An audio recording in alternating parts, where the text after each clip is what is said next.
পৃথিবী আমার আসল ঠিকানা নয়, মরণে কি দিন মুছে দেবে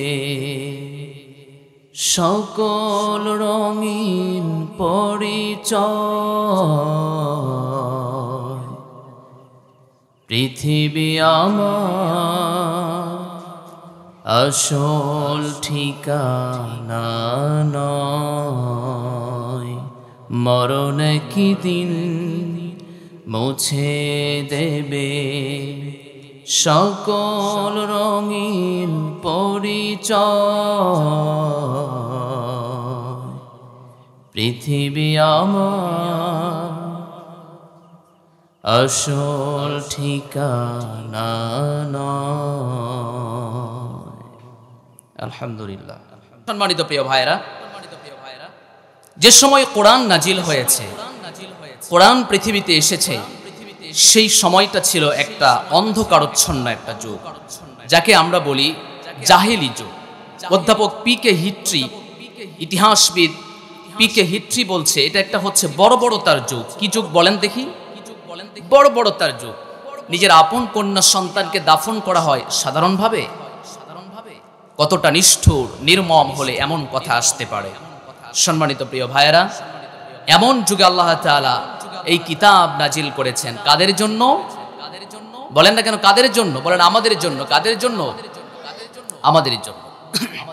এমন যুগ, আল্লাহ রাব্বুল আলামিন পৃথিবীতে এমন কোন কওম নেই যে কওমের জন্য আল্লাহ তাআলা রাসূল প্রেরণ করেন নাই। সকল কওমের জন্য আল্লাহ রাসূল প্রেরণ করেছেন, সকল কওমের জন্য।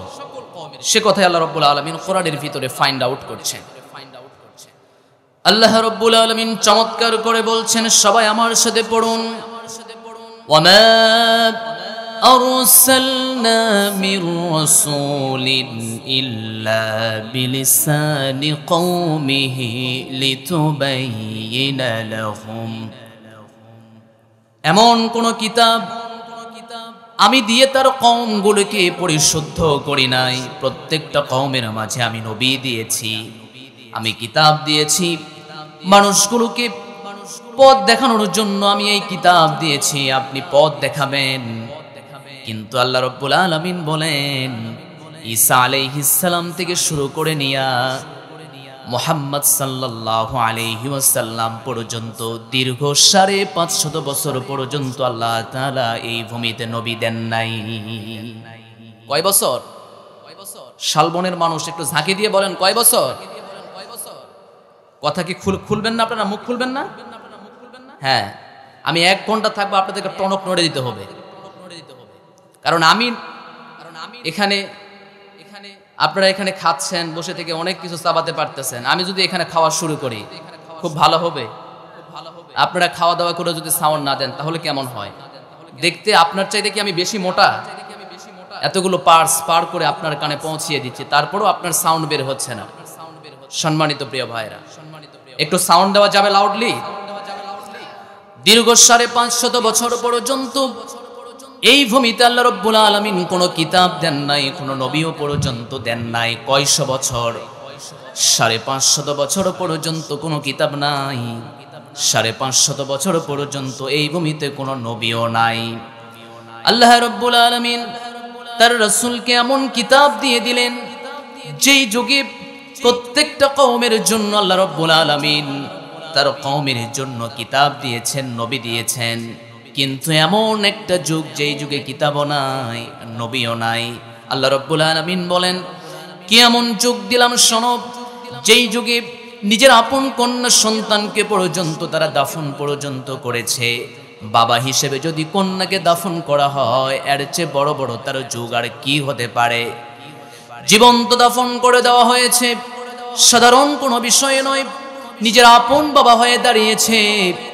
এমন কি ওই যুগের নারীরা যা ছিল তা ভোগের বস্তু ছিল। কিন্তু আল্লাহ রাব্বুল আলামিন বললেন, পাওয়ারফুল একটি কিতাব দিয়েছি। ও মানুষ, তুমি মানুষগুলোকে কোন পথে ডাকবে আর কেমনে কি করবে, মানুষগুলোকে হেদায়েতের জন্য এই কিতাব দিয়েছি। জোরে বলুন সুবহানাল্লাহ। সূরাত ইব্রাহিম আল্লাহ রাব্বুল আলামিন চমৎকার করে বলছেন, সবাই পড়ুন আমার সাথে, আলিফ লাম রা। কিতাবুন আনসালনাহু ইলাইকা লিতুখরিজান নাস মিনাল যুলুমাতি ইলান নূর। জোরে বলুন আল্লাহু আকবার। কিতাবুন আনজালনাহু ইলাইকা লিতুখরিজান নাস, এমন কিতাব নাজিল করলাম বান্দার জন্য, মানুষগুলোকে আপনি রিফরমার্স করে নিয়ে নেবেন, সংশোধন করে নিয়ে নেবেন, আলোর পথ দেখাবেন। যেই মানুষগুলো ছিল অন্ধকারের যুগ, সেই মানুষগুলোকে আপনি আলোর যুগে পরিণত করে দেবেন। এমন যুগ আপনি পরিণত করলেন, কোরআন দ্বারা সমাজ পরিচালনা হয়ে গেল, কোরআন দ্বারা রাষ্ট্র পরিচালনা হয়ে গেল, চোরের চুরির বিধান কার্যকর করা হলো, কোরআন দ্বারা জেনাকারীর জেনার শাস্তি প্রদান করা হলো, সোনালী যুগ পরিণত হয়ে গেল। বোঝা যায় কোরআন শুধুমাত্র মসজিদে নয়, কোরআন রাষ্ট্রেও থাকতে পারে। কথা বলেন ঠিক কিনা? কোরআন কি শুধু মসজিদে না রাষ্ট্রে? মোল্লার দৌড় মসজিদ পর্যন্ত না রাষ্ট্র? কথা বলেন না কেন? ভয় হয়, শঙ্কা, ডঙ্কা, কোনো কিছুই নাই। তাহলে একটু জোরে বলতে হবে, মোল্লার দৌড় মসজিদ না সংসদ? আরো জোরে বলেন, মোল্লার দৌড় মসজিদ না সংসদ? তাহলে সামনে আবার কি কোনো কাউকে দেওয়া দরকার না আলেমদেরই যাক? আলেমরাই যাক নাকি? বিগত 15 বছরে আমরা দেখছি, এ যুগে আমরা বাবার যুগ দেখছি, এ যুগ আমরা খালার যুগ দেখা পর্যন্ত শেষ, চাচার যুগ দেখাও শেষ, শুধুমাত্র আলেমদের যুগ আমরা দেখতে পারি নাই। এজন্য স্লোগান হলো সব যুগ দেখা শেষ, সামনে হলো আলেমদের বাংলাদেশ। ঠিক কিনা আমার প্রিয় ভাইয়েরা? আল্লাহ বলেন কিতাব দিলাম কেন জানো? আনজালনাহু ইলাইকা লিতুখরিজান নাস, মানুষগুলোকে আপনি আলোর পথ দেখাবেন, মিনাল যুলুমাতি ইলান নূর, আপনি যে অন্ধকারচ্ছন্ন মানুষগুলো আছে এই মানুষগুলোকে আপনি আলোর পথ দেখাবেন। মানুষগুলো বোঝে না, মানুষগুলো আলো বলতে কিছু বোঝে না, মানুষগুলো অন্ধকারকে বেছে নিয়েছে। কিন্তু আপনি যখন মানুষগুলোকে আপনি ধরে ধরে আলোর পথ দেখাবেন, এই মানুষগুলো তো আলোর পথ পেয়ে আপনার কাছে পর্যন্ত তারা ঈমান গ্রহণ করতে এক মুহূর্ত দ্বিধাবোধ করবে না। জোরে বলুন সুবহানাল্লাহ। আল্লাহ রাব্বুল আলামিন তাই তো বলেন, কোথায় যাও? বাবার যুগ দেখেছো, স্বামীর যুগ দেখেছো, চাচার যুগ দেখেছো, সকল যুগকে যদি মাইনাস করতে পারো, কোরআনের যুগটা একটু এখন দেখার প্রয়োজন। আল্লাহ পাক বান্দাকে প্রশ্ন ছুড়ে দিচ্ছেন, ফাইনা তাযহাবুন ইন হুয়া ইল্লা যিকরুল লিল আলামিন লিমান শাআ মিনকুম আন ইস্তাকিম ওয়া মা তাশাউনা ইল্লা আন ইয়াশা আল্লাহু রাব্বুল আলামিন। জোরে বলুন আল্লাহু আকবার।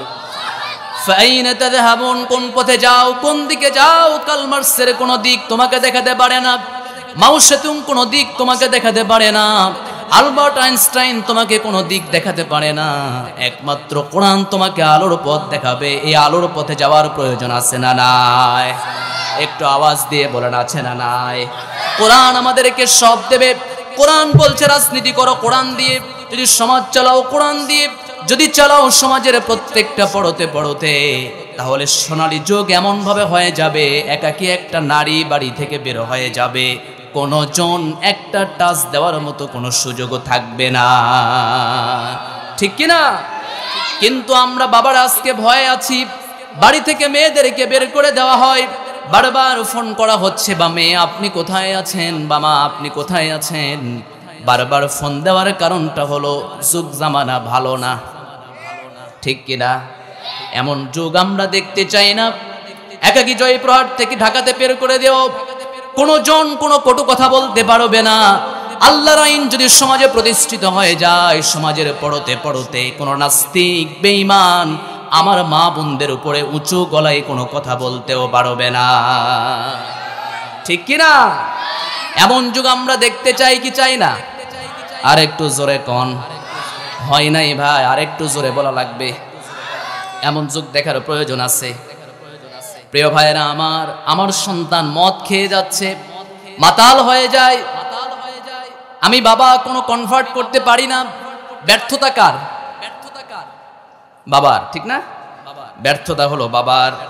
বাবা বারবার ফোর্স করে বলছে আপনি মদ খান না বাবা, সন্তানকে বলছে তুমি মদ খেও না। সন্তান বলে যে দেশের লাইসেন্স মদের দেয় সে দেশে খাইলে কি সমস্যা? কথা বলেন না কেন? মদের লাইসেন্স আপনি বন্ধ করতে চান, বাড়িতে সন্তান যেন মদ না খায়। আল্লাহর ঘোষণা হলো ইয়া আইয়ুহাল্লাযীনা আমানু ইন্নামাল খামরু ওয়াল মাইসিরু ওয়াল আনসাবু ওয়াল আজলামু রিজসুম মিন আমালিশ শাইতান ফাজতানিবুহু লাআল্লাকুম তুফলিহুন। জোরে বলুন আল্লাহু আকবার। আল্লাহ রাব্বুল আলামিন বলছেন, ওহে যারা ঈমান আনয়ন করেছো, তোমাদের সামনে এই যে মদ, জুয়া, ফেন্সিডেল, বাবা, ইয়াবা, তাস, জুয়া যা কিছু দেখছো সবগুলো হলো শয়তানের কাজ। কার কাজ? মদ খাওয়া কার কাজ? শয়তান কাজ। যদি শয়তানের কাজ হয়ে থাকে, বিগত 15 বছরে মদের লাইসেন্স তারা দিয়েছে, তারা শয়তানেরই কাজ করেছে। কারণ শয়তানের এজেন্ডা বাস্তবায়নের জন্যই তারা কাজ করেছে। সংসদে আর মদের লাইসেন্স দেখতে চান? আমাদের সংসদ চাই মদের লাইসেন্স মুক্ত। যারা বলবে মদ চলবে আমরা বলবো না, শরবত উঠিয়ে দাও। যারা বলবে নারীকে তোমরা ধর্ষণের পণ্য তোমরা হিসেবে ব্যবহার করো, আমরা বলবো বিয়ে দিয়ে দাও। ঠিক কিনা? আমরা এমন সমাজ গড়তে চাই যেই সমাজের ভিতরে নারীরা তাদের পছন্দ মতো স্বামীকে গ্রহণ করতে পারবে, অপরদিকে কোনো অবৈধ কৃষ্টি কালচার নয়, বৈধভাবেই তাদের স্বামীকে গ্রহণ করবে। কথা বলেন ঠিক কিনা? এমন যুগ পাওয়ার প্রয়োজন আছে। তাহলে রাষ্ট্র সকল আমরা দেখেছি, আমরা 75-এর আইন দেখলাম, 71-এর আইন আমরা দেখেছি। রাষ্ট্রীয়ভাবে কোরআন যদি আমাদের ওই সংসদে চলে যায়, একটু আওয়াজ দিয়ে বলা যাবে সংসদটা যেমন পরিবর্তন হয়ে যাবে, ঠিক তেমনই 18 কোটি মানুষও পরিবর্তন হয়ে যাবে। ঠিক কিনা? কারণ আপনাদেরকে বলতে চাই, মারহুম মাকবুল আল্লামা দেলওয়ার হোসেন সাঈদী রাহিমাহুল্লাহ যখন তিনি সংসদে বসেছিলেন, সর্বপ্রথমে তিনি শিরকের বিরুদ্ধে সোচ্চার হয়েছিলেন। সকল সংসদীয় দলীয় নেতারা মাথা নিচু করে তারা সংসদে প্রবেশ করে। তার বক্তব্য হলো আল্লাহ ছাড়া কারোর কাছে মাথা নত করা যাবে? একটু আওয়াজ দিয়ে বলেন যাবে? তাহলে যাবে না, উৎখাত করে দিলেন। সবচেয়ে বড় জায়গায় শিরককে উৎখাত করে দিলেন। আমি মনে করি যদি আল্লামা সাঈদীর উত্তরসূরিরাও যদি সংসদে চলে যায়, প্রত্যেকটা পড়তে পড়তে সোনালী আইন চালু হয়ে যাবে। আমার মা বোনরা নিরাপদে থাকবে, ডিস্টার্ব দেওয়ার মতো আল্লাহর জমিনের কোনো বান্দা পয়দা হবে না। ঠিক কিনা? তাহলে কোরআন সব জায়গায় চালু করার প্রয়োজন আছে না নাই?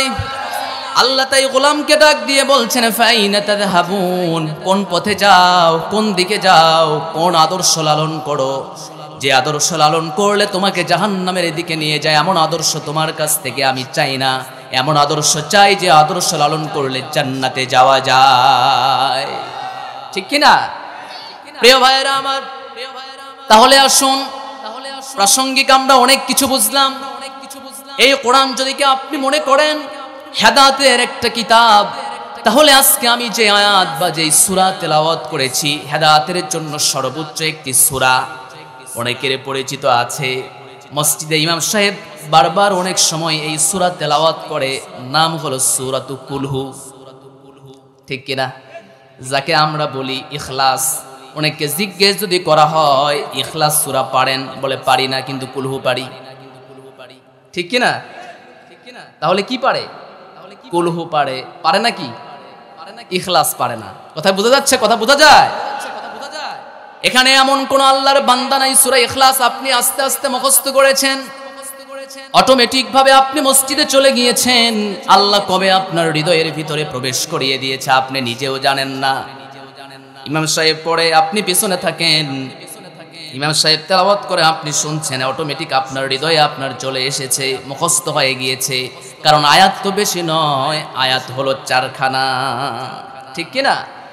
তাহলে আজকে আমার আলোচনার বিষয়বস্তু সূরাতুল ইখলাস। বলেন সূরাতুল, যাকে আমরা কুলহু বলে চিনি, যাকে আমরা কি বলে চিনি?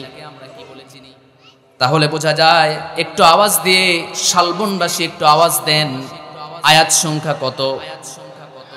সন্দেহ আছে, সংশয় আছে? আয়াত কয়টা? আরো জোরে বলেন। আয়াত হলো 4টা। এই কোরআনুল কারীমের ভিতরে সূরা কতগুলো আছে কে বলতে পারেন? খালি 14, 114।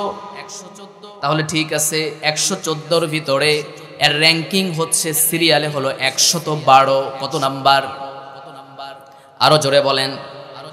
তাহলে এর পরে কয়টা আছে? আমার কথা কি বোঝা যায়? বোঝা যায়? যোগ বিয়োগ কি বুঝতেছেন? র্যাঙ্কিং এর দিকে কত নাম্বার? 112। এরপরে কয়টা আছে? পূর্বে কয়টা? 111। এই সমন্বয়ে এই সূরার ভিতরে বর্ণ রয়েছে 47টা, আর শব্দ আছে হলো 15টা। 4টি আয়াত আল্লাহ রাব্বুল আলামিন বান্দার জন্য হেদায়েতের অনুগামী করে পৃথিবীতে প্রেরণ করেছেন। জোরে বলুন সুবহানাল্লাহ। এমন একটি সূরা আজকে ধরা হয়েছে, আমার নবীজি দীর্ঘ 13টি বছর যেই লালন পালনের স্বপ্ন তিনি দেখিয়েছেন, তাওহীদের বিষয়বস্তু তিনি যে রূপরেখা দাঁড় করিয়েছেন, আল্লাহ রাব্বুল আলামিন সারনির্যাস হিসাবে সূরাতুল ইখলাস আমার নবীজিকে উপহার দিয়ে দিয়েছেন। জোরে বলুন সুবহানাল্লাহ। তাহলে দীর্ঘ 13 বছরের একটা রূপরেখা আল্লাহ কোন সূরায় দিয়েছেন? কথা কন না রে ভাই, কোন সূরা? সূরাতুল ইখলাস। এমন সুন্দর করে দিয়েছেন, দীর্ঘ 12টি বছর বা 13টি বছরের একটা সুন্দর স্বপ্ন আল্লাহ রাব্বুল আলামিন দিয়েছেন। ও পৃথিবীর মানুষরা শুনে রেখে দাও, এই রূপরেখা অনুযায়ী তোমাদেরকে চলতে হবে। বিধানটা কার? আপনারা অনেকে জানেন, এটা এমন একটি সূরা, যেই সূরা যদি আপনি পড়েন, একবার যদি আপনি পড়েন, আল্লাহ রাব্বুল আলামিন আপনার আমলনামায় 1/3 অর্থাৎ কোরআনকে যদি 3 ভাগ করা হয়, আল্লাহ আপনার আমলনামায় 1 ভাগ সওয়াব আল্লাহ আমলনামায় লিখে দেন। জোরে বলুন সুবহানাল্লাহ। প্রিয় ভাইয়েরা আমার, কত চমৎকার কথা! ছোট্ট 4টি আয়াত আপনি পড়লেন। এই কোরআনকে যদি আপনি 3 ভাগ করেন, তাহলে আমি বলবো 3 × 10 = 30। অন্তত আপনি 10 পারা যদি পড়েন, একটা সূরার আপনি সওয়াব পেয়ে যাচ্ছেন। অথচ আপনি তাকায়া দেখেন, সূরা ইখলাস আপনি একবার পড়ছেন, 10 পারার সওয়াব আল্লাহ আপনার আমলনামায় লিখে দিচ্ছে। তাহলে পড়া যাবে? আরো জোরে বলেন, পড়া যাবে তো ইনশাআল্লাহ? আমার প্রিয় ভাইয়েরা, 1/3 বলা হয় কেন? কোরআনকে আল্লাহ রাব্বুল আলামিন এই 30টা পারাকে আল্লাহ রাব্বুল আলামিন ভাগ করেছেন 3টি ভাগে। একটু আওয়াজ দিয়ে বলতে হবে কয় ভাগে ভাগ করেছেন। প্রথম নাম্বার হলো তাওহীদ, দ্বিতীয় নাম্বার হলো হুকুম বা আহকাম, তৃতীয় নাম্বার হলো নাসিহা। একটু আওয়াজ দিয়ে বলুন কয় ভাগ? প্রথম নাম্বার হলো তাওহীদ, দ্বিতীয় নাম্বার হলো হুকুম বা আহকাম, তৃতীয় নাম্বার হলো আল্লাহ রাব্বুল আলামিন বলছেন বান্দার জন্য নাসিহা গুলো লিখে দিয়েছি। আর তাওহীদের পরিপূর্ণ রূপরেখা যেহেতু সূরা ইখলাসের মধ্যে আছে, এজন্য ইখলাসকে আমি 1/3 বলে ঘোষণা দিয়েছি। জোরে বলুন সুবহানাল্লাহ। আমার নবীজির সাহাবী হযরত আবু হুরায়রা রাদিয়াল্লাহু তাআলা আনহু থেকে বর্ণিত, তিনি বলছেন চমৎকার একটি হাদিস। আমার নবীজি একদিন সাহাবীদেরকে ডাক দিয়ে বলছেন, উহশুদু ফাইন্নী সাকিরুন আলাইকুম। ও আমার সাহাবীরা, তোমরা একত্র হয়ে যাও, জমা হয়ে যাও। আমি তোমাদেরকে আজকে এমন একটি বিষয় শিখাবো, এমন একটি বিষয় তোমাদেরকে শোনাবো। ফাইন্নাহা মিন সুলুসিল কুরআন, ফাইন্নাহা মিন সুলুসিল কুরআন। যা যদি একবার পাঠ করা হয়, আল্লাহ রাব্বুল আলামিন তার আমলনামায় 10 পারা কোরআন পড়ার সওয়াব তার আমলনামায় দিয়ে দেন। একটু জোরে বলা যাবে সুবহানাল্লাহ? তাহলে কয় পারা? কয়বার পড়লে? একবার পড়লে। আমার নবীজি বললেন, উহশুদু ফাইন্নাহা সাকিরুন আলাইকুম সুলুসুল কুরআন। তোমরা পড়ো, যদি তোমরাও পড়ো তাহলেও তোমাদেরকেও দিয়ে দেওয়া হবে। আমার নবীজি এত চমৎকার একটি কথা বললেন, সাহাবীরা মনে করলেন ঠিক আছে, আমরা নবীজি যেহেতু বলছেন উহশুদু, তোমরা জমা হও, তোমরা একত্রিত হয়ে যাও, নবীজির মুখ থেকে তারা কোরআন তেলাওয়াত শুনবেন। সকল সাহাবীকে ডাক দিয়ে বলছেন, ও আমার সাহাবীরা, তোমাদেরকেই তো আমি ডাকছি। নবীজি এলান করেছেন। নবীজির এলানটা এমন ছিল, ও আমার সাহাবীরা, তোমাদেরকে আজকে আমি কোরআনের 1/3 পাঠ করে শোনাবো। সকল সাহাবী মনে করলেন, হ্যাঁ, নবীর মুখ থেকে আমরা কোরআন শুনবো, কত না চমৎকার হতে পারে। সাধারণভাবে আমরা যখন এই ইউটিউবের যুগে যখন আমরা ফোনে কত রকমের তিলাওয়াত শুনি, কিন্তু বোঝা যায় যে নবীর উপরে কোরআন নাজিল হয়েছে সে নবীর মুখ থেকে তিলাওয়াতটা না আরো কত মধুর হতে পারে। আমার নবীজির মুখ থেকে সাহাবীরা কোরআন তিলাওয়াত শুনবেন। সবাই চাতক পাখির মতো তাকিয়ে আছেন, সবাইকে একত্র করা হচ্ছে, আসো আসো নবীজির মুখ থেকে আমরা কোরআন তেলাওয়াত শুনবো। দীর্ঘক্ষণ আজকে আমরা কোরআন তেলাওয়াত শুনবো। অন্তত যদি হাফ পাড়া বা অন্তত 10 পাড়াও যদি পড়ে, হাফেজদের সময় লেগে যায় প্রায় 4.5 ঘন্টার মতো, 4 থেকে 4.5 ঘন্টার মতো। আমরা আমাদের নবীজির সামনে আমরা কোরআন তিলাওয়াত শুনতে পারবো। দীর্ঘ একটি সময় আমরা কোরআন তিলাওয়াত শুনবো। চাতক পাখির মতো সবাই যখন এক এক করে নবীজির সামনে যখন বসে পড়লেন, আমার নবীজি ডাক দিয়ে সকল সাহাবীদেরকে বলছে, আমি তোমাদেরকে আজকে 1/3 কোরআন পাঠ করে শোনাবো। সকল সাহাবী তো সবাই চাতক পাখির মতো তাকিয়ে আছে। আমার নবীজি এই সূরাটি তেলাওয়াত করলেন। সবাই একটু আমার সাথে ঠোঁট মিলিয়ে পড়ুন, কুল হুয়াল্লাহু আহাদ আল্লাহুস সামাদ লাম ইয়ালিদ ওয়া লাম ইউলাদ ওয়া লাম ইয়াকুল লাহু কুফুয়ান আহাদ। আমার নবীজি তিলাওয়াত করে ঘরে প্রবেশ করলেন। আবু হুরায়রা বলেন, আমরা একে অপরের ভিতরে জিজ্ঞেস করছিলাম, একে অপরকে প্রশ্ন করছিলাম। আমরা তো মনে করেছি আমরা দীর্ঘক্ষণ আমরা কোরআনের কথা শুনবো, কিন্তু নবীজি সূরা ইখলাস তিলাওয়াত করে কেমনে চলে গেলেন? প্রশ্ন হলো একটা, দীর্ঘক্ষণ কোরআন শোনার জন্য আমরা এখানে এসেছি, আমরা অল্প কোরআন শোনার জন্য তো এখানে বসে নাই। কারণ সুলুসাল কোরআন, আমরা কোরআনের 1/3 এখানে শুনবো। 4.5 ঘন্টার মতো একটা নবীজির সামনে বসতে পারবো, আমরা নবীজির মুখ থেকে কোরআন শুনবো। নবীজি ঘরে প্রবেশ করলেন, বের হয়ে যখন আসেন, নবীজি তখন বললেন, হয়তো তোমাদের ভিতরে একটু আলাপ আলোচনা চলছে, আমি বুঝতে পারছি।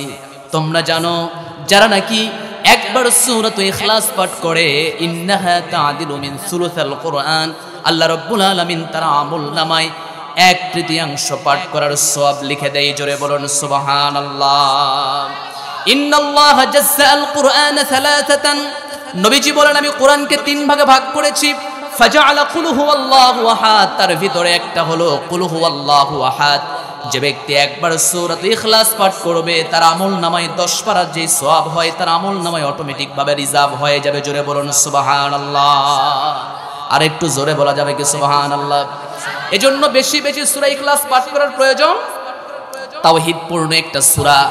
নবীজি দীর্ঘ 13 বছর যেই সংগ্রাম করেছেন মক্কার বুকে, সেই সংগ্রামটার পরিপূর্ণ রূপরেখা আল্লাহ এই সূরা ইখলাসের ভিতরে তিনি তুলে দিয়েছেন। হযরত আবু হুরায়রা রাদিয়াল্লাহু তাআলা আনহু একদিন আমার নবীজির সঙ্গে সফরে বের হয়েছেন। এমন সময় তিনি লক্ষ্য করে দেখছেন কে যেন সূরা ইখলাস পাঠ করছে। আমার নবীজির কানে চলে আসলো। আমার নবীজির কানে আসার সঙ্গে সঙ্গে নবীজি বললেন, ওয়াজাবাত, তার জন্য ওয়াজিব হয়ে গিয়েছে। আবু হুরায়রা জিজ্ঞেস করলেন, ও আমার নবী, আমি জানতে চাই কার জন্য ওয়াজিব হয়ে গিয়েছে, একটু জানতে চাই। আমার নবীজি বললেন, ওয়াজিব তো তার জন্য হয়ে গিয়েছে যেই মানুষটা সূরা ইখলাস পাঠ করেছে, তার জন্যই জান্নাত আল্লাহ রাব্বুল আলামিন ওয়াজিব করে দিয়েছে। জোরে বলা যাবে কি সুবহানাল্লাহ? আমার প্রিয় ভাইরা, এজন্য সময় যখনই পাই আমরা একটু একটু করে হলো সূরা ইখলাস আমরা পাঠ করতে পারবো না পারবো না? বসে আছি তারপরেও পাঠ করব, শুয়ে আছি পাঠ করব, কিন্তু এখন বসে থেকে আমাদের সময় কাটে না, আমরা ধরে দেই সিগারেট। কারণ মন তো কোরআন পড়ে না, মন তো কোরআন তো চায় না। এজন্য আমরা লক্ষ্য করে তাকিয়ে দেখেছি মন ভালো ট্রিটমেন্ট হলো সিগারেট। কথা বলেন ঠিক কিনা? মুমিনদের হৃদয়টা এমন হয় না, মুমিনদের হৃদয়টা কোরআন দিয়ে প্রশান্ত হয়। তাকশাইরু মিনহু জুলুদুল্লাযীনা ইয়াখশাউনা রাব্বাহুম সুম্মা তালিনু জুলুদুহুম ওয়া কুলুবুহুম ইলা যিকরিল্লাহ। জোরে বলুন আল্লাহু আকবার। মুমিনদের হৃদয়টা এত চমৎকার ভাবে আন্দোলিত হয়ে যায় যখন তাদের সামনে কোরআনটা পাঠ করা হয়, অন্তরটা কেঁপে ওঠে। আবার মুমিনরা যখন কোরআন তেলাওয়াত করে তাদের ঈমানটা আল্লাহ রাব্বুল আলামিন বাড়িয়ে দেন। জোরে বলুন সুবহানাল্লাহ। আল্লাহ রাব্বুল আলামিন সূরাতুল আনফালের প্রথম দিকে বলেন, ইন্নামাল মুমিনুনাল্লাযীনা ইযা যুকিরাল্লাহু ওয়াজিলাত কুলুবুহুম ওয়া ইযা তুলিয়াত আলাইহিম আয়াতুহু زادتهم إيمانا وعلى ربهم يتوكلون। জোরে বলুন আল্লাহু আকবার। আল্লাহ রাব্বুল আলামিন বলছেন, পৃথিবীর গোলামরা শুনে রেখে দাও, যখন কোনো মুমিনের সামনে কোরআন যখন পাঠ করা হয় অথবা মুমিন পাঠ করে, হৃদয়টা এমন হয়ে যায় যাদাতুহুম ঈমানা, তাদের ঈমানটা বেড়ে যায়। জোরে বলুন সুবহানাল্লাহ। তাহলে মুমিনের ঈমান বাড়ে কোরআন তেলাওয়াতের মাধ্যমে। আর আমাদের অশান্তি লাগলে আমরা ধরাই সিগারেট, কথা বোঝেন? তাহলে আমাদের আবার এমন একটা ভাইরাস ঢুকেছে, এই সিগারেট আবার সাধারণ জায়গায় খেলে হয় না, যাওয়া লাগে টয়লেটে। কথা বলেন না কেন? ওখানেও আবার সব দিকে তাকালে হয় না, উপর দিকে তাকিয়ে একটু দেখতে হয় ধোঁয়াটা কত দূর গিয়েছে। কত একটা সিরিয়াল আছে না নাই? কথা বলেন না কেন? প্রিয় ভাইরা আমার, কিন্তু আপনি যখনই সময় পান, আপনি একজন দোকানদার, আপনি চিন্তা করেন হুজুর যেহেতু বলেছে তেলাওয়াত করার কথা, আমি ছোট্ট একটা সূরা পাঠ করব, আমি কোরআনের একজন হাফেজ নই, আমি অন্তত ঘরে বসে থেকেও চুপ করে 10 পারার তো সওয়াব অন্তত হাসিল করতে পারবো। হাফেজ হতে আল্লাহ রাব্বুল আলামিন আপনাকে জোর করেন নাই, তবে কথা হলো আল্লাহ রাব্বুল আলামিনের অফারগুলো দিয়েছে, লুফে নেওয়ার দায়িত্ব হলো বান্দার। কথা বলেন ঠিক কিনা? হাফেজ তো হতে পারেন নাই, অনেকে হাফেজ না, কিন্তু এই যে 10 পারা আপনার জন্য পড়া কষ্টকর, এর ভিতরে অনেক ভুলও হতে পারে, ঠিক কিনা? অনেক লাহনে জালি হতে পারে, সওয়াবের পরিবর্তে গুনাহ হতে পারে। এমন একটা সূরা আল্লাহ দিয়ে দিলেন যে সূরা পাঠ করলে আপনি 10 পারার 1/3 সওয়াব পেয়ে যাচ্ছেন। জোরে বলুন সুবহানাল্লাহ। আমার প্রিয় ভাইয়েরা, তাহলে যখনই সময় পাবো আমরা সূরা ইখলাস আমরা পাঠ করব। একটু অবসরতা আমাদের ভিতরে এসেছে, আমরা সূরা ইখলাস পাঠ করব। ভালো লাগছে না, মন মানে না, সূরা ইখলাস পাঠ করব। মনটা খারাপ, বাড়িতে অশান্তি শুরু হয়েছে, একা একা এখান থেকে জয়পুরহাট বাজারে যাচ্ছি, আমরা সূরা ইখলাস পাঠ করব। ভালো লাগে না, ভালো লাগার একটা ঔষধ এটা। কারণ আল্লাহ রাব্বুল আলামিন বলছেন মুমিনদের ঔষধটা হলো কোরআন। মুমিন যখন কোরআন পাঠ করে শিফা যেন তাদের কাছে ধরা দিয়ে দেয়। ওয়ানুনাজ্জিলু মিনাল কুরআনি মা হুয়া শিফাউ ওয়া রাহমাতুল লিল মুমিনিন ওয়ালা ইয়াজিদুল যালিমিনা ইল্লা খাসারা। জোরে বলুন আল্লাহু আকবার। ওয়ানুনাজ্জিলু মিনাল কুরআন, আল্লাহ কোরআনকে করেছেন শিফা, মুমিনদের জন্য করেছেন শিফা, আর মুমিনদের জন্যই করেছেন রহমত। তাহলে বোঝা যায় আমরা কোরআন পড়ব, কোরআনের সাথেই থাকব, কোরআন দিয়ে সমাজ গড়ব, আর কোরআনওয়ালাদেরকে সংসদে বসাবো, ঠিক কিনা? আমার প্রিয় ভাইয়েরা, কেমন যদি হতে পারে, এমন যদি হতে পারত আপনি সেই সাহাবীর মতো নিজের জীবনটাকে আপনি গড়িয়ে নিয়েছেন, এমন যদি হতো আপনার জীবনটা কেমন হতো লক্ষ্য করে তাকান। ওই সাহাবীর মতো আনাস ইবনে মালিক রাদিয়াল্লাহু তাআলা বর্ণনা করছেন, আমার নবীজি বলেন তাবুকের প্রান্তরে আমরা অবস্থান করছি, এমন সময় সকালবেলা আমরা লক্ষ্য করে তাকিয়ে দেখছি সকালবেলার যেই সূর্য, প্রত্যেক দিন যেই সূর্য উদিত হয়, আজকের সূর্য যেন একটু বেশি যেন কিরণময় হয়ে যেন উঠেছে। সাহাবীরা প্রশ্ন করলেন, ইয়া রাসূলুল্লাহ, একটু জানতে চাই আজকের সূর্য এত সুন্দর হয়ে ওঠার কারণটা কি? আল্লাহ রাব্বুল আলামিনের নবী বললেন, আমি তো আমার নিজ থেকে কোনো কথা বলতে পারবো না, আমি যা বলি আল্লাহ ওহী ছাড়া আমার মুখ থেকে একটা কোনো কথাও বের হয় না। ওয়ামা ইয়ানতিকু আনিল হাওয়াহু ইন হুয়া ইল্লা ওয়াহয়ুন ইউহা। আমার নিজ থেকে আমার মন প্রসূত বিবেক প্রসূত একটা কোনো কথাও আমি বলি না, যা বলি আসমান থেকে আমার উপরে ওহী করে দিয়ে দেওয়া হয়, আর আমি আমার মুখ থেকে ডেলিভারি দিয়ে দেই। জোরে বলুন সুবহানাল্লাহ। আমার নবীজি বললেন, ও আমার সাহাবীরা, আমি তো বলতে পারছি না কেমনে সম্ভব ওই আসমানের তারকা আজকে বা ওই আসমানের সূর্য এত সুন্দর হয়ে কিরণ দেওয়ার কারণ তো আমি বলতে পারবো না। একটু পরে জিবরাইল আমিন এসে হাজির হয়ে গেলেন। ইয়া রাসূলুল্লাহ, আপনি আপনার কোনো কিছু প্রয়োজন নাকি? না, আমার তেমন কোনো প্রয়োজন নাই, তবে আমার বড় মনের ভিতরে একটা জাগনা জেগেছে, একটা বাসনা হলো আজকের সূর্য এত কিরণ দেওয়ার কারণটা কি একটু বড় জানার প্রয়োজন। জিবরাইল আমিন বলেন, আপনি কি জানেন না? কেমনে জানবো?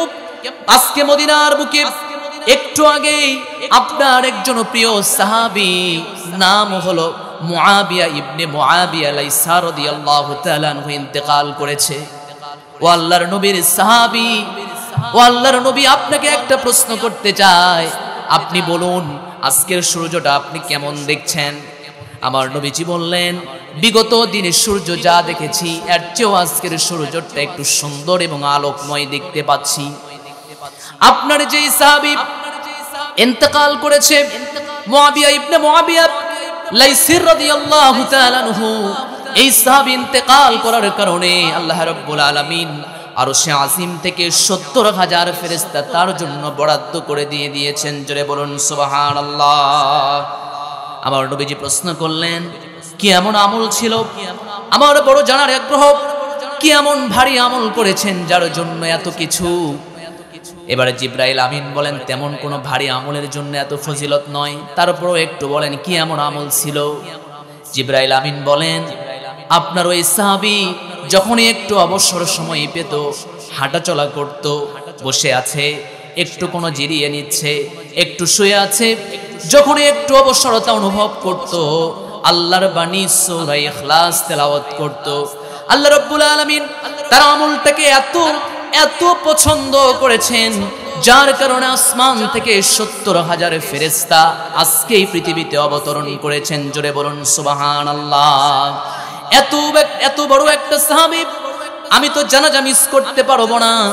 ও রাসূল, আপনি জানাজা মিস করবেন না, ঠিক আছে, তবে আপনি কি জানেন এখান থেকে আপনার তাবুকের প্রান্তর থেকে সেই মদিনা কত দূর পর্যন্ত আপনি কি জানেন? প্রায় ৮০০ মাইল।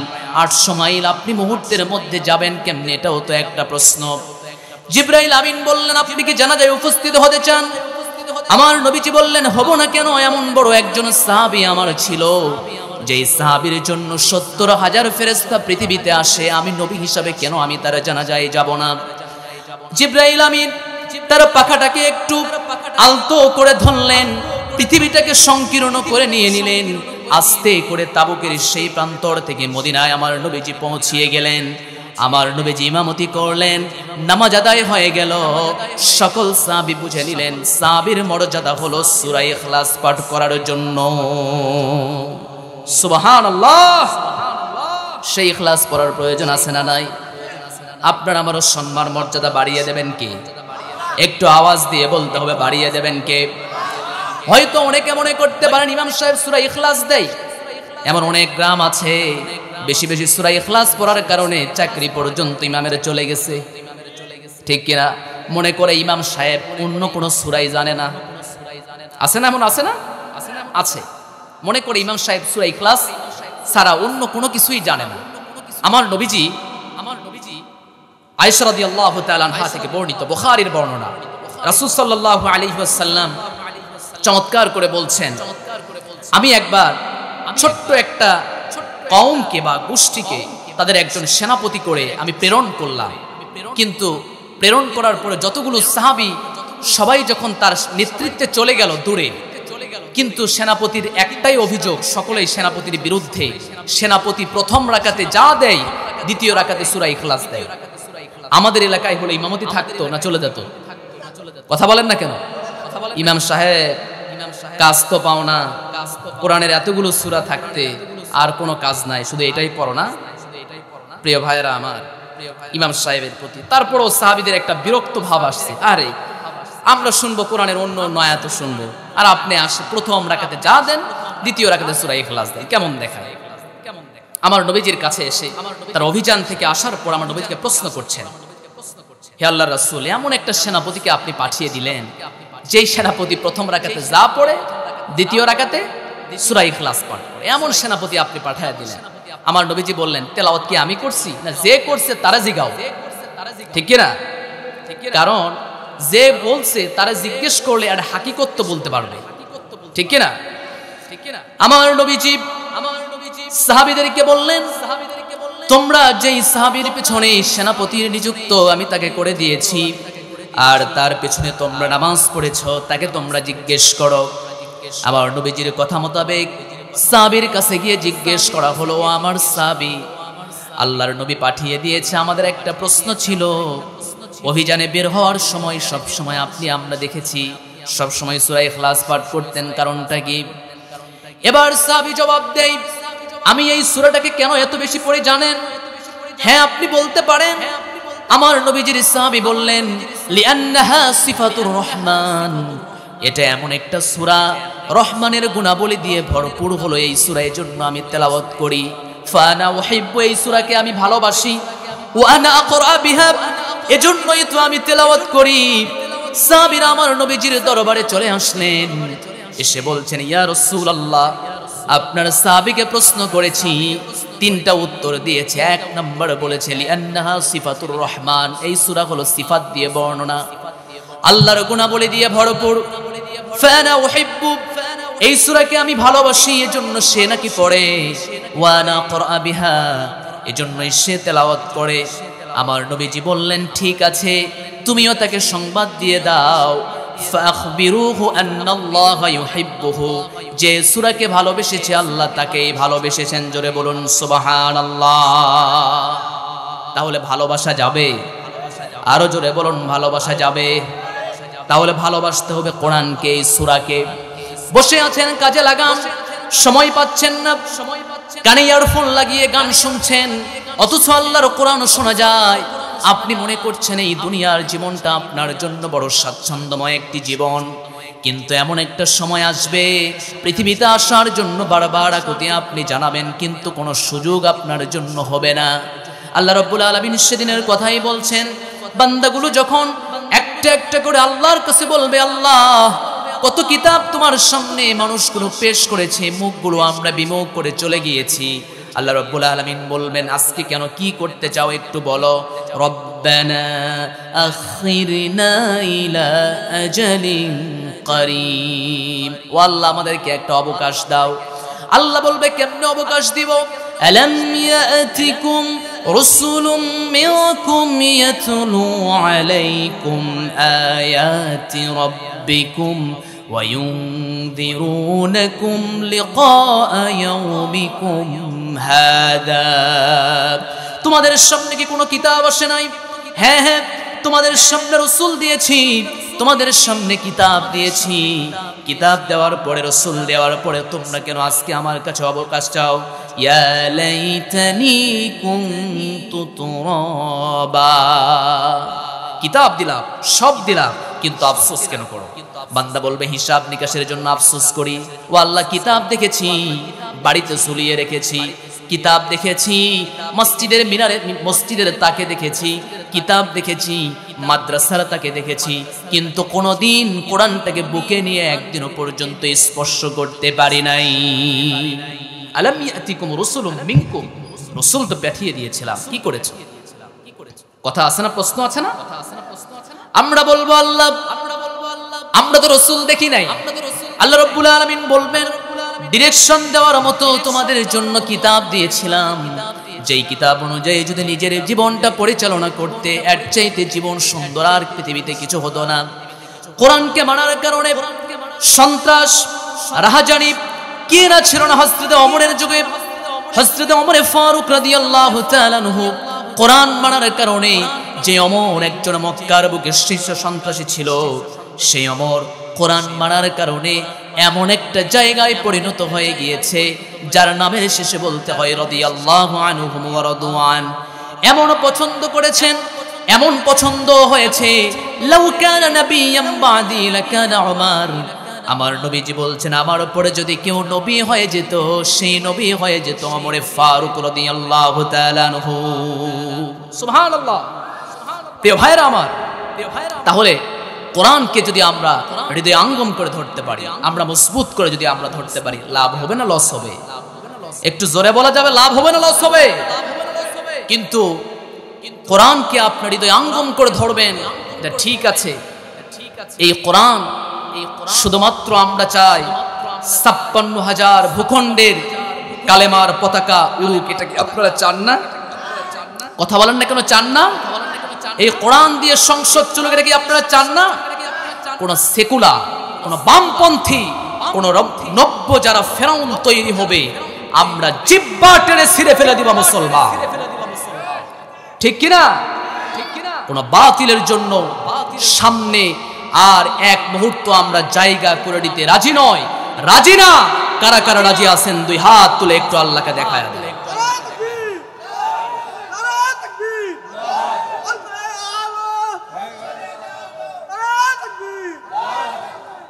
সম্মানিত প্রিয় ভাইয়েরা, তাকবীর যা দিয়েছেন মনে হচ্ছে ইসালে সওয়াব হলে ভালো হতো। প্রিয় ভাইয়েরা আমার, আপনারা কি খুব বেজার হয়ে যাচ্ছেন? আমার প্রিয় ভাইয়েরা, তাহলে সূরা ইখলাস আমরা অবসর সময় যখনই পেয়ে যাব তখনই আমরা তিলাওয়াত করব, এটা আমাদের জানার প্রয়োজন, মানার প্রয়োজন, ঠিক কিনা জোরে বলেন? বেশি বেশি জানবো যেমন তেমন বেশি বেশি আমরা তিলাওয়াত করব। আমার মনে পড়ে যায় সূরা ইখলাসের কথা। এটা এমন একটি সূরা, আমার নবীজি বলেছেন যারা ঈমান তোমরা পরিপূর্ণ করতে চাও তোমরা বেশি বেশি সূরা ইখলাস পাঠ করবে, কারণ যে ব্যক্তি সূরা ইখলাস পাঠ করবে শিরিক থেকে কখনো মিশ্রণ করতে পারবে না। যারা বেশি বেশি সূরা ইখলাস পাঠ করে তাদের জন্য আল্লাহ রাব্বুল আলামিন ফেরেশতা দিয়ে সাহায্যের হাত বাড়িয়ে দিয়ে থাকেন। আর যারা নাকি সূরা ইখলাসকে হৃদয়ঙ্গম করে জীবন পরিচালনা করবে আল্লাহ রাব্বুল আলামিন তাদের জন্য জান্নাত ওয়াজিব করে দিয়ে দেন। আরো জোরে বলুন না সুবহানাল্লাহ। প্রিয় ভাইরা আমার, নাজিল হয়েছে কোথায় এই সূরা? বলেন না কেন, বলেন না কেন? মক্কায়। মক্কায় এমন উত্তপ্ত একটা সময় নাজিল হয়েছে, আমার নবীজি এসে দাওয়াত দিচ্ছেন। আমার নবীজি দাওয়াত দেন, সবাইকে দাওয়াত দিচ্ছেন। ও আমার সাহাবীরা, ও আমার পৃথিবীর মানুষরা, শুনে রেখে দাও, তোমাদেরকে আমি এক আল্লাহর দাওয়াত দেই। আজআলাল আলিহাতা ইলাহান ওয়াহিদা ইন্না হাযা লাশাইউন উজাব। মুশরিকরা, আপনাকে কাফেররা প্রশ্ন করছে, আমরা তো ৩ আল্লাহ, ৪ আল্লাহ, ৫ আল্লাহর ইবাদত করেই তো বাসি না, আপনি আবার এক আল্লাহর ইবাদত নেওয়ার জন্য আসছেন? আজআলাল আলিহাতা ইলাহা। আমার নবীজিকে প্রশ্ন করা হলো, কি এমন ধর্ম আপনি আমাদের সামনে নিয়ে আসলেন? উবাই ইবনে কাব রাদিয়াল্লাহু তাআলা আনহু থেকে বর্ণিত, তারা আমার নবীজিকে প্রশ্ন করছেন, উনসুব লানা রাব্বাক, হে রাসূল আপনার রবের বংশ পরম্পরা আপনি বলুন, বংশ পরিচয় দেন। যে রবের দাওয়াত নিয়ে এসেছেন সেই রবের পরিচয়টা আমাদের সামনে একটু ফাইন্ড আউট করেন, আপনি একটু আমাদের সামনে বলে দেন। যখন আমার নবীজি কাফের মুশরিকদের প্রশ্নগুলোর জবাব একটা একটা করে দেবেন, এমন সময় জিবরাইল আমিনকে পাঠিয়ে দিলেন। আল্লাহ রাব্বুল আলামিন কাফের মুশরিকদের মুখে জবাবটা তিনি ছুঁড়ে মেরে দিলেন আর নাজিল করলেন 4টি আয়াত। কুল হুয়াল্লাহু আহাদ আল্লাহুস সামাদ লাম ইয়ালিদ ওয়া লাম ইউলাদ ওয়া লাম ইয়াকুল লাহু কুফুয়ান আহাদ। জোরে বলুন আল্লাহু আকবার। 4টি আয়াত দিয়ে দিলেন। আমার নবীজিকে প্রশ্ন করা হলো, উনসুব লানা রাব্বাক, হে রাসূল আপনি আপনার রবের বংশ পরম্পরা বলুন। ফানসালাল্লাহ, বলতে দেরি, আয়াত নাজিল হতে দেরি নাই। ঘোষণাটা কার? একটু আওয়াজ দিয়ে বলতে হবে, ঘোষণাটা কার? আমার নবীজি প্রথম আয়াত তেলাওয়াত করে জানিয়ে দেন, ও আমার কাফের মুশরিকরা শুনে রেখে দাও, তোমরা আমাকে প্রশ্ন করেছো রব সম্পর্কে, বংশ পরিচয় সম্পর্কে। আমার রবের বংশ পরিচয় সম্পর্কে যা আছে সবকিছু বাইরেটা আমি এখন বলছি। প্রথম আয়াত দিয়েই বললেন, কুল হুয়াল্লাহু আহাদ। হে রাসূল, কাফের মুশরিকরা আপনাকে প্রশ্ন করে, আপনি বলে দিন আল্লাহ কয়জন? একটু আওয়াজ দিয়ে বলেন কয়জন?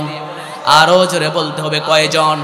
ওরা পুরা পৃথিবীর সাম্রাজ্য পরিচালনা করেন কয়জনে? আরো জন আছে নাকি? ইসলাম ছাড়া যতগুলো মানুষ পৃথিবীতে অন্য ধর্মাবলম্বীর মানুষেরা আছে, সবাই তারা তৃত্ববাদ, দ্বিত্ববাদে তারা বিশ্বাসী। 2 আল্লাহ বিশ্বাসী, 3 আল্লাহ বিশ্বাসী, 4 আল্লাহ বিশ্বাসী। তাই তো মক্কার যুগে কাফের মুশরিকরা বিভিন্ন দেবতার নাম দিয়েছে। এটা আমাদেরকে রোগ থেকে আমাদেরকে বাঁচাবে, এটা আমাদেরকে বিপদ থেকে বাঁচাবে, এটা আমাদেরকে বিভিন্ন অন্যায় অপকর্ম থেকে বাঁচাবে। কিন্তু এমন ধর্ম আল্লাহ রাব্বুল আলামিন তার রাসূলের মাধ্যমে প্রস্ফুটিত করে দিলেন, লা শারীকা লাক ওয়া বিযালিকা উমিরতু ওয়া আনা আউয়ালুল মুসলিমিন। তার কোনো শরীক নেই, পুরা সাম্রাজ্য তিনি একাই পরিচালনা করেন। তিনি একজন। একটু আওয়াজ দিয়ে বলেন তিনি কয়জন? আরো জোরে বলেন তিনি কয়জন? একজন হলো আল্লাহ। আরো জোরে বলেন, একটু আওয়াজ দিয়ে বলেন আল্লাহ। আরো জোরে বলেন আল্লাহ। তাহলে আল্লাহ কয়জন? ইহুদিরা মনে করে আল্লাহ হলো 2 জন 3 জন, তাদের তৃত্ববাদে বিশ্বাসী। এজন্য উযাইর আলাইহিস সালামকে আল্লাহর পুত্র মনে করে। আবার তাকায়া দেখুন, ওই যে মুসা ঈসা আলাইহিস সালামকেও তারা আল্লাহর পুত্র মনে করেছে। আল্লাহ রাব্বুল আলামিন সেই কথাও কোরআনে বলছেন, ওয়াকালাতিল ইয়াহুদু উযাইর ইবনুল্লাহি ওয়াকালাতিল ইয়াহুদু নাসীহ ইবনুল্লাহ। উযাইর আলাইহিস সালামকে ইহুদিরা আল্লাহর পুত্র মনে করেছে, অপরদিকে ঈসা আলাইহিস সালামকে তারা মনে করেছে আল্লাহর পুত্র। কিন্তু আল্লাহ রাব্বুল আলামিন তাদেরকে সকল কথাগুলোকে উড়ে দিয়েছেন ফানুসের মতো। আল্লাহ বলে, আমি নিজেই যেহেতু পরিচালনা করেছি, আমি নিজেই সাক্ষ্য দিয়ে দিচ্ছি। শাহিদাল্লাহু আন্নাহু লা ইলাহা ইল্লাহু ওয়াল মালাইকাতু ওয়া উলুল ইলমি কাইমান বিল কিসত লা ইলাহা ইল্লাহু ওয়াল আজিজুল হাকীম। জোরে বলুন আল্লাহু আকবার। শাহিদ আল্লাহ, সাক্ষ্য দিচ্ছেন কে? একটু আওয়াজ দিয়ে পেছনের ভাইয়েরা বলুন, সাক্ষ্য দিচ্ছেন কে? আল্লাহর চাইতে বড় সাক্ষ্য দানকারী আর কেউ আছে নাকি? কুল আইয়ু শাইইন আকবারু শাহাদাহ কুলিল্লাহ শাহীদুম বাইনি ওয়া বাইনাকুম। আমার চাইতে বড় সাক্ষ্য দানকারী আর পৃথিবীতে কেউ আছে নাকি? আমি যেহেতু সাক্ষী দিয়ে দিলাম উযাইর আলাইহিস সালামকে আল্লাহর পুত্র মনে করেছে, নাসারারা মনে করেছে ঈসা আলাইহিস সালাম হলো আল্লাহর পুত্র। কিন্তু জেনে রেখে দাও, আমার কোনো পুত্র নেই, আমার কোনো সন্তান এই পৃথিবীতে এসেছে এমন কোনো নজির আছে নাকি? যা বলেছে সবগুলো হলো ভ্রান্ত। ওয়া ইন্নাহুম মিন ইফকিহিম লা ইয়াকুলুন ওয়ালাদাল্লাহ ওয়া ইন্নাহুম লাকাযিবুন। যারা বলে আল্লাহর সন্তান রয়েছে, সন্ততি রয়েছে, অংশীদার রয়েছে, এরা হলো মিথ্যুক, এরা হলো চরম মিথ্যাবাদী। এই ঘোষণাটা ছিল কার? একটু আওয়াজ দিয়ে বলতে হবে কার? বিশ্বাস করেন, এই যে পুরা সাম্রাজ্য রয়েছে, ধর্মীয় সমাজ, জ্ঞানী সমাজ, সকল সমাজের মানুষরা একমত, এই পুরা পৃথিবীর সাম্রাজ্য একজন না একজন পরিচালনা করেন। তবে যেখানে মতভেদ রয়েছে, যেখানে পার্থক্য রয়েছে, পার্থক্য হলো এক জায়গায়, সেটা হলো একজনে পরিচালনা করেন না, অনেকজন মিলে পরিচালনা করেন। এটাই হলো পেশ। কথা বোঝা যায়? যেমন আমরা মনে করি একজনে পরিচালনা করছেন, কিন্তু কাফের মুশরিকরা মনে করছে অনেকজনে পরিচালনা করছেন। আল্লাহ রাব্বুল আলামিন বলছে, লক্ষ্য কি করে তাকায়া দেখো নাই তোমরা ওই সূর্যের দিকে? ওয়াতারাশ শামসা ইযা তালাআত তাযাওয়ারু আন কাহফিহিম যাতাল ইয়ামিনি ওয়া ইযা গরাবাত تقرضهم ذات الشمال وهم في فجوة من ذلك من آيات الله। জোরে বলুন আল্লাহু আকবার। আল্লাহ রাব্বুল আলামিন বলছে, পৃথিবী সৃষ্টির শুরু থেকে নিয়া সেই পূর্ব থেকে সূর্য উদিত হয়ে যায়, পশ্চিমে ডুবে যায়। একটু বান্দা বলো, যদি একের অধিক রব থেকে যেত তাহলে কি এর কোনো গরমিল হতো কি হতো না? একটু আওয়াজ দিয়ে বলতে হতো কি হতো না? সবাই মনে করত কেমনে সম্ভব তারাশ শামসা ইদা তালাআত তাসাওয়ারু আন কাহফিহিম যাতাল ইয়ামিন ওয়া ইদা গরাবাত তাকরিদুহুম যাতাশ শিমাল। একই সূর্য তাদের কক্ষপথে ঘুরছে, কেউ কারো দিকে যাচ্ছে না। যদি বহু ইলাহা থেকে যেত, এক রব বলতো আজকের সূর্য উঠবে উত্তর দিক থেকে, আরেকজন বলবে না দক্ষিণ দিক থেকে, আরেকজন বলতো না পশ্চিম দিক থেকে। ৫৬,০০০ এই বর্গ মাইলে আমরা দেখেছি। একই দেশে যদি দুইজন নেতা থাকে তাহলে সমস্যা হয়ে যায়। আর যদি পুরো পৃথিবী পরিচালনার জন্য বহু ইলাহা থাকতো, ধ্বংস হয়ে যেত। লাউ কানা ফীহিমা আলিহাতুন ইল্লাল্লাহু লাফাসাদাতা ফাসুবহানাল্লাহি রাব্বুল আরশ আম্মা ইয়াসিফুন। আল্লাহর চমৎকার কথা, লাউ কানা ফীহিমা আলিহাতুন ইল্লাল্লাহ লাফাসাদাতা, যদি আসমান এবং জমিনের মধ্যে যদি বহু ইলাহা থেকে যেত তাহলে গন্ডগোল লেগে যেত, পেঁচ লেগে যেত। বান্দা লক্ষ্য করে তাকিয়ে দেখো, পৃথিবী সৃষ্টির শুরু থেকে নিয়ে আজ পর্যন্ত কোন জায়গায় পেঁচ লেগেছে নাকি? একটু আওয়াজ দিয়ে বলতে হবে লেগেছে? লাগে নাই। সূর্য সূর্যের গতিতেই উঠছে, চন্দ্র চন্দ্রের গতিতেই উঠছে, চাঁদ চাঁদের গতিতেই উঠছে। বোঝা যায় দ্বিতীয়বার তৃতীয় নয়, এক আল্লাহ পুরা পৃথিবীর সাম্রাজ্য পরিচালনা করছেন। জোরে বলুন সুবহানাল্লাহ। আমার প্রিয় ভাইরা খুব বেজার হয়ে যাচ্ছেন? লিল্লাহি তাকবীর।